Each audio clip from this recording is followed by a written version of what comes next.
الأميرة ليونور هي الملكة المستقبلية لإسبانيا.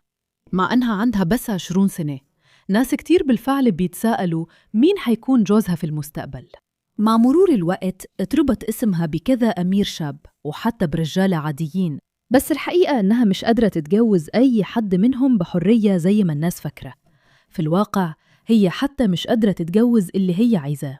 طيب، إيه هي القوانين الحقيقية ورا جوازها في المستقبل؟ مين فعلاً مسموح له ومين مرفوض تلقائياً؟ وليه صعب عليها تلاقي الزوج المناسب؟ اتفرج على الفيديو كامل عشان تكتشف الحقيقة. يلا بينا نبدأ. الأميرة ليونور من إسبانيا غالباً ما بيعتبروها واحدة من أجمل الأميرات الشابات في العالم. هي بتجذب انتباه كتير، مش بس عشان هي ملكة أسبانيا المستقبلية، لكن كمان بسبب جمالها الطبيعي وأناقتها وحضورها الهادي. كل مرة بتظهر فيها قدام الناس بتلفت الانتباه بسهولة، والكاميرات دايماً مركزة عليها. بس الاهتمام ده ما ابتداش مؤخراً، الاهتمام ده موجود من وهي طفلة. حتى وهي بيبي الناس كانوا بيعجبوا بشكلها الملائكي. صورها كانت دايماً بتظهر في الجرايد والمجلات، والعالم كله كان بيتابعها وهي بتكبر باعتبارها الملكة المستقبلية. بصفتها وريثة العرش الإسباني، عمرها ما عاشت حياة عادية. من البداية خالص كان مقدر ليها تتحمل مسؤولية كبيرة وتعيش حياتها تحت الأضواء. في سن 13 سنة ألقت أول خطاب رسمي لها، وده كان بداية دورها العام. من وقتها وهي بتشارك بشكل منتظم في الواجبات الملكية، وفي نفس الوقت مكملة تعليمها. ليونور درست في برنامج البكالوريا الدولية في كلية UWC أتلانتيك، وتخرجت من هناك سنة 2023. النهاردة هي بتاخد خطوة مهمة تانية في استعدادها للعرش. هي دلوقتي بتتلقى تدريب عسكري لمدة 3 سنين، وده بيشمل خبرة في الجيش والبحرية والقوات الجوية في الأكاديمية العسكرية العامة في سرقسطة. رغم مسؤولياتها الكبيرة، الأميرة ليونور برضو شابة عادية، وزي باقي اللي في سنها ممكن تحب وتواعد. هي عندها بس 20 سنة، ومع كده انتشرت شائعات كتير عن حياتها العاطفية. في صيف 2023 مجلة هولا قالت إن الملكة المستقبلية كانت على علاقة بشاب برازيلي اسمه غابرييل جياكوميلي. بيقولوا إنهم اتقابلوا في كلية UWC أتلانتيك اللي كانوا بيدرسوا فيها هما الاثنين. كانوا بيقولوا إنه علاقتهم بقت قريبة جداً، لدرجة إنه حضر شوية مناسبات عائلية زي رحلة عيد الفصح الملكية في 2022، وكمان عيد ميلاد بالومارو كاسولانو 70 اللي هي جدة ليونور. بس بعد ما خلصوا دراستهم اتقال إنه كل واحد فيهم راح في طريقه. وبعد كده أثناء تدريبها في الأكاديمية العسكرية العامة في سرقسطة، ليونور اتربط اسمها بواحد من زمايلها اسمه ميغيل رينوسو لوسانو. لحظة قصيرة بينهم أثناء احتفالات اليوم الوطني، لما تبادلوا النظرات والابتسامات انتشرت بسرعة على السوشيال ميديا، وخلت الناس يتكلموا عن احتمال وجود قصة حب بينهم. مع ذلك ما فيش أي حاجة تأكدت بشكل رسمي أبداً. ليونور كمان اتربط اسمها بعد كده بزميل تاني لها وهي في الأكاديمية البحرية، وبحسب بعض التقارير كانوا بيتشافوا مع بعض في رحلات برا البلد، زي مثلا في البرازيل وأيام هادية على شواطئ أوروغواي. مصادر كتير بتقول إنه الملك والملكة كانوا عارفين بالموضوع من الأول، وما شافوش فيه حاجة غريبة، واعتبروه طبيعي بالنسبة لوحدة في سنها.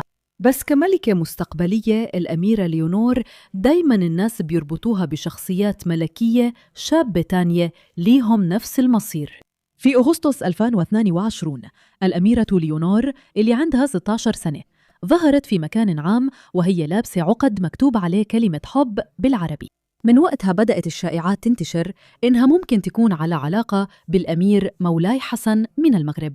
هو أكبر منها ب2 بس، وكمان هو ولي العهد في بلده. مع ذلك الفكرة دي شكلها مش محتملة. أولاً في اختلافات كبيرة بينهم، خصوصاً في الثقافة والدين. مولاي حسن مسلم، بينما الأميرة ليونور كاثوليكية. كمان متوقع أنه يبقى ملك في يوم من الأيام ويكمل السلالة الملكية، وده بيخلي من المستحيل عليه يسيب دوره أو بلده. اسم تاني أتذكر هو الأمير هاشم من الأردن. الإشاعات بدأت في 2023 بعد ما رافق أهله الملك عبد الله الثاني والملكة رانيا في زيارة رسمية لإسبانيا. في ناس شايفين إن ده ممكن يكون ارتباط مناسب لأنهم قريبين في السن وبيعيشوا حياة ملكية شبه بعض. بس زي ما هو الحال مع مولاي حسن، الاختلافات الدينية هتكون عقبة كبيرة برضه. الطريقة الوحيدة اللي ممكن العلاقة دي تنجح بيها هي إن الأمير الأردني يتخلى عن منصبه الملكي ويسيب واجباته في الأردن علشان ينضم للعيلة الملكية الأسبانية. لو ده هيتقبل من العيلة الملكية الأردنية ولا لا لسه مش معروف. بس كل الشائعات دي بتوصلنا لسؤال أكبر: هل الأميرة ليونور فعلاً حرة تختار شريك حياتها بنفسها؟ ولا في قواعد خفية بتحكم جوازها ومعظم الناس مش عارفين عنها حاجة؟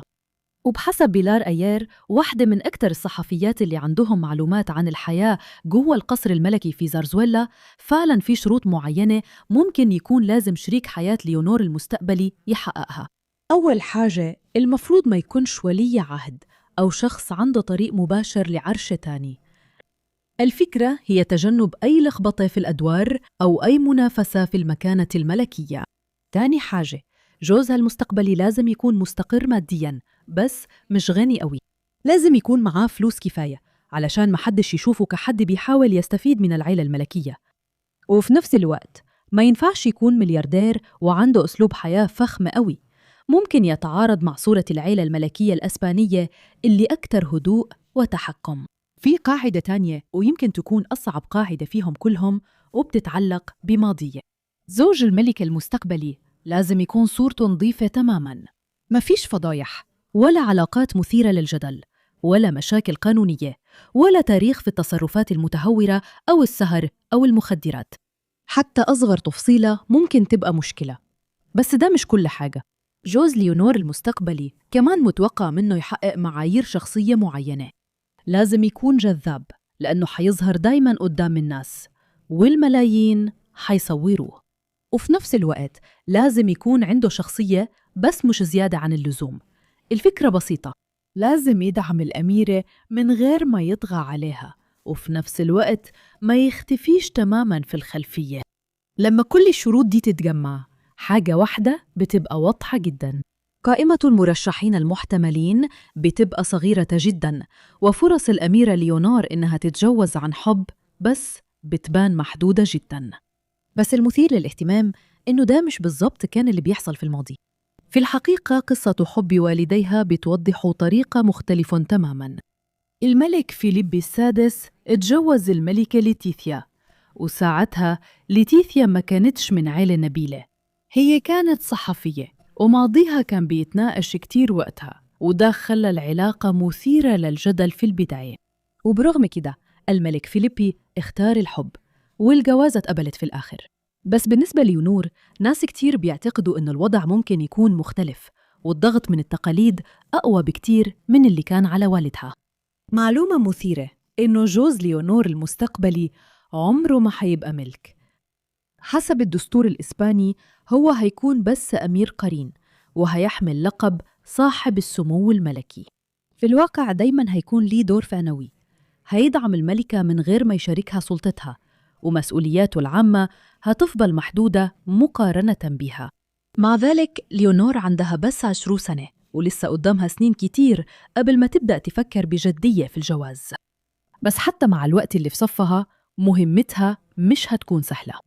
تفتكري هتتجوز عن حب زي ما أهلها عملوا؟ شاركينا رأيك في التعليقات. وكده نكون خلصنا. لو عجبك الفيديو وعايزة تشوفي فيديوهات تانية زيه، ما تنسيش تعملي لايك تحت تقديراً.